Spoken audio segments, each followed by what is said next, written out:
Hello everybody and welcome back to my Let's Play of Star Trek Judgment Rites. We found this ship that is planning on landing on a inhabited capital city on this planet, and so we are beaming aboard to find out why this ship is going to land there.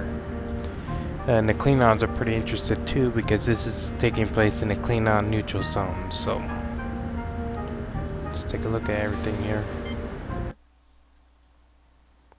A potted plant. Hate that little stutter. A set of books. A sturdy, simple chair. A comfortable-looking room suited for small gatherings of people. A potted plant. A potted plant. Okay. A table. A table. An open walkway into another similar room. This person is staring at the surface of the table in front of him, blinking from time to time. His complexion is sallow and he seems tired. He never looks up, but occasionally flicks away a speck of dust from the otherwise spotless table. That's odd. This person is staring. Oh. Grinagog watches everything, eyes shining brightly. His legs are pulled up off the floor and he hugs his knees. An enormous grin never leaves his face. They gave us his name even before we talked to him, so, but let me take these guys. The sharp-eyed communications officer prepares herself for anything, her dark gaze watchful. The wise-looking science officer raises an eyebrow, wondering if there is some rational explanation for what appears to be quite irrational. Captain Kirk, proud leader of men and women braving the unknown reaches of space. He hopes to find the way to prevent this ship from landing on the Adabus colony town, and he's dubious about what he sees in this room. Although in some ways the epitome of the old-time country doctor, Dr. McCoy hasn't seen evidence of this kind of thing since med school. I'm Captain James T. Kirk of the Starship Enterprise. What's going on? Nobody's really in charge. Sorry. Maybe the phase. That's one of the things that makes me so nervous. Nobody's really in charge. I try to take charge of little things like making sure the lights work. I don't like the dark. Are you gonna be in charge now? Maybe you should talk to the phase first. Yeah, Kirk was just asking what was in charge. I accidentally clicked on it. Sorry about that. The phase? What's the phase? Why don't you just tell me what's going on here? If you need help, the Federation has many resources. Would you tell me about this ship? Why are you going to land in a town on Atavus? Why didn't you respond to our hail? The phase? What's the phase? We contemplate our phase. Some of our people think they're the ones who keep everything going. Sometimes they tell us things to do. They remind some people when to eat. Otherwise, they'd forget. I don't forget, but that's because I'm smart. If you want to, you can probably talk to the phase in the oratory. The builders built the oratory. The room there to the south, they built the garden north. If you're hungry or if your head ain't feeling right, there's food and such in the hall. Through there, the west door. The rest hall is through the east door, but you might have to wait for one of the beds. The builders were just so logical. They thought of everything. You can go anywhere. You know, Jim, I don't think there's much more he can tell us. I can take a tricorder reading on him if you think it's appropriate. Yeah, that sounds kind of interesting. His mental activity is very high, but doesn't seem pathologic, Jim. Respiratory activity indicates a high degree of anxiety by comparison with others of his race. Now, that much stress is unhealthy if this is a chronic state. Go away! I'm busy. My table must be kept clean. Okay. Slightly undernourished, sluggish pulmonary and circulatory conditioning. Doesn't get nearly enough exercise, I'd say. Brainwave activity uneven. I'd need a battery of tests to be sure. This is a complete new race after all, but he may be suffering from some blood chemistry imbalances likely to be affecting his mind. This plant seems healthy, Jim. This plant seems healthy, Jim. How about Spock? He's a little bit more for those kind of things. Interesting. The plant does not register in the Tricorder's botany file, but it does suggest similarities to a Nemosinian cactus. The ones that can shoot thorns at people? Only 3 varieties of that plant can shoot thorns, Doctor. Nor do I detect that ability from this specimen. Well, that's good. Interesting. The plant does not register in the Tricorder's botany file, but it does suggest similarities to a Shasthar tree on the planet Beta 3. It's beautiful, Mr. Spock. It's not bad looking plant, yeah. Interesting. The plant does not register in the Tricorder's botany file, but it does suggest similarities to Algolian crocus. Algolian crocus? Isn't Algol 3 the system with the semi-intelligent plant life? Affirmative, Doctor. There are characteristics of similar developments in this plant, but on a more limited scale. So a plant that has a bit more thinking ability.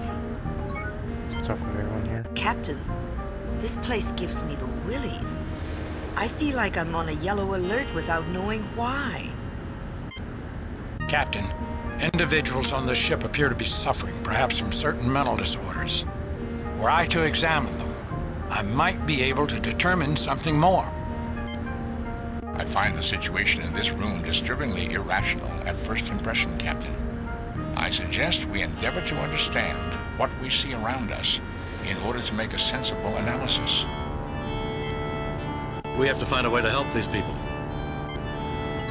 Find out what's going on here. Let's go this way. More people. A plant. Okay. A piece of cloth. Kind of dirty around here. A plant. A book.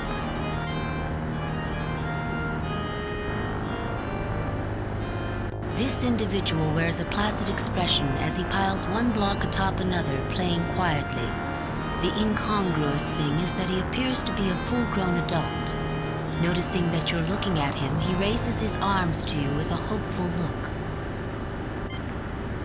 Multicolored blocks, suitable for a child to play with. That must be somebody with a mental handicap. This individual appears somewhat elderly, but he holds his head proudly and his shoulders are thrown back. He nods benignly at you and a yellowish crown slips down a little lower on his brow. He clenches a short silvery rod with a bulbous tip firmly in one hand.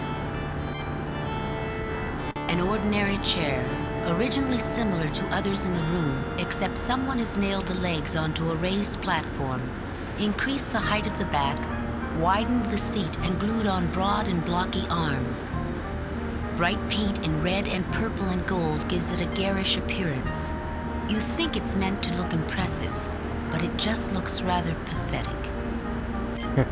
The captain wants to know what these people can contribute to his efforts to put a halt to this ship landing on the colony town, and he's dubious about what he sees in this room.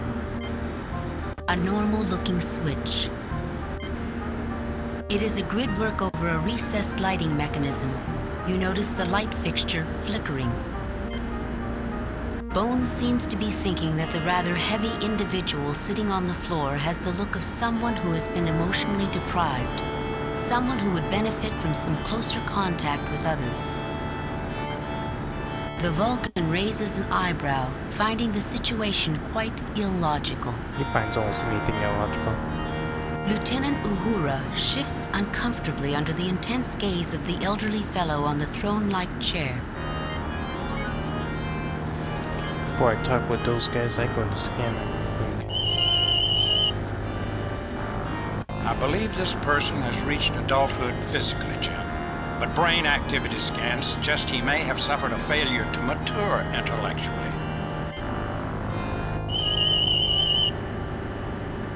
Remember, this is a new race, Captain. While these people are clearly humanoid, I may not have all the answers. This individual is a bit elderly, but not in too bad shape when you take that into account. He seems to be suffering some brain lesions that might be genetically linked. Nerve degeneration in the lower back. Okay, that's interesting. I'm Captain James T. Kirk of the Starship Enterprise. Who are you? Jakes. What can you tell me about this place, Jakes? The sweet-faced adult shakes his head no. I'm Captain James T. Kirk of the Starship Jakes. What can you tell me about this? Can I play with the blocks, Jakes? The sweet-faced adult shakes his head no. Methinks you peasants should know your place and speak only when royalty speaks first to you. Peasants. This situation calls for a good diplomat or a good psychiatrist. I'd like to examine these two individuals, Captain. He already did. These two individuals may be able to tell us something, Captain. Captain, the man in that throne-like chair seems to be staring at me. Perhaps I should try to talk to him. Okay.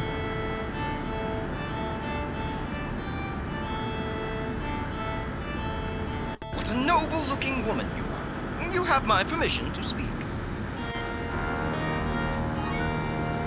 You stand out remarkably, bearing yourself like a queen. Yet these Carls do not treat you as royalty. Surely you have royal blood flowing in your veins? Bloodlines do not dictate who we listen to. We weigh a person's worth by their actions. My leader here is Captain Kirk, an admirable man.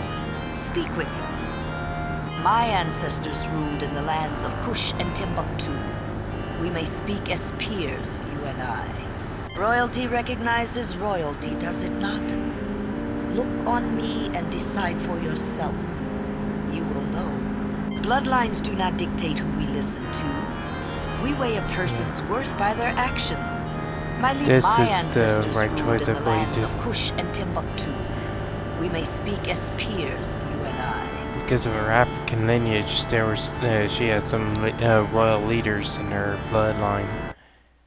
Oh, I am so glad to find another of royal blood.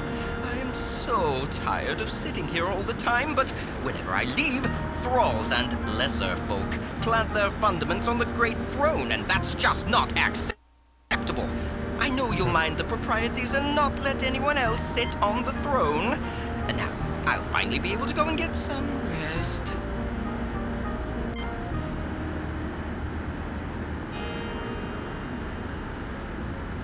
That chair is ugly. They tried to make it look like a throne, but guess that didn't work out too well. A simple construction of various metals and plastics, 1/2 meter wide at the base. Arms have been added post-construction, as has the raised back and the base platform. Even the seat has been widened.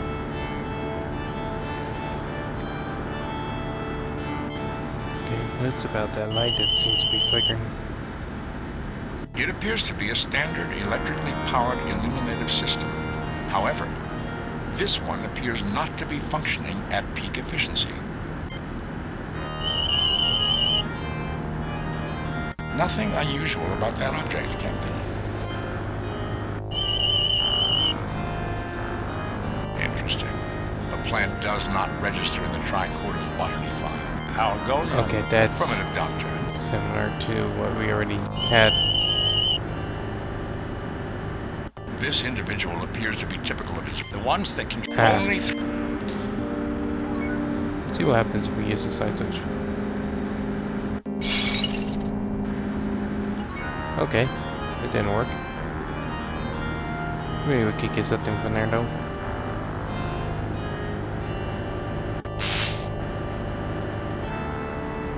You manage to untwist a length of wire and a light bar. Gotta grab a book. I don't see how these can help us, Captain. Kick us out. Let's go into this room here.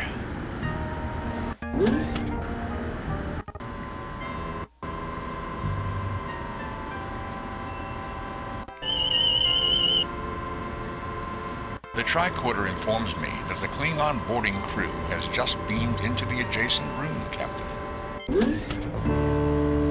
You You are Kirk. I am Kla, captain of the Palya. This is my aide. These Klingons are so innovative in their introductions. Shh. I'm Captain James T. Kirk, commanding the USS Enterprise. These are my crew, Science Officer Spock, Lieutenant Uhura, and Dr. McCoy. What can I do for you, Captain Clark? You can avoid interfering with me or my man as we look around the ship, the same as you. And with the same air of mutual goodwill, we will avoid interfering with your activities. Unless we have cause to think your actions in some way threaten us or the Empire we represent. We do not threaten the Klingon Empire, Captain Clark, nor its legitimate representatives. Then there will be no difficulties between us, will there? We will leave you to your investigations now and carry on our own. You won't mind if we're in the room, will you? We'd consider it a mark of our mutual respect, Captain, if you don't get in our way, and we won't get in yours. That's actually kind of more civil than you would expect. A mechanized food delivery and recycling system not unlike what you see every day aboard the Enterprise. A wan-looking female stands dejectedly, her shoulders slumped. Her whole appearance expresses deep worry and bone-crushing weariness. An unremarkable piece of furniture offering nothing but a flat surface from which to eat while standing up. A computer terminal with various access ports, a scanning rod, and a workspace. A large machine made from a red metal. That's it? This room gives the impression of being two disparate things joined for an obscure reason. There's a space to eat in, and a medical area that doesn't fit with the place to eat paradigm. At least it wouldn't fit together at most places in Federation space. The Vulcan scrutinizes the room, finding it functional but with little to spark the interest of his analytical mind. The captain is unmoved by the appearance of this room. The lieutenant is concerned by the weary look on the face of the person in the room. Bones seems to find these facilities of particular interest, especially the medical area. Before I do any talking, I'm going to save it here. I'll call it Let's Play. Save new game. Replace previous. And I will see you guys in the next video. Bye.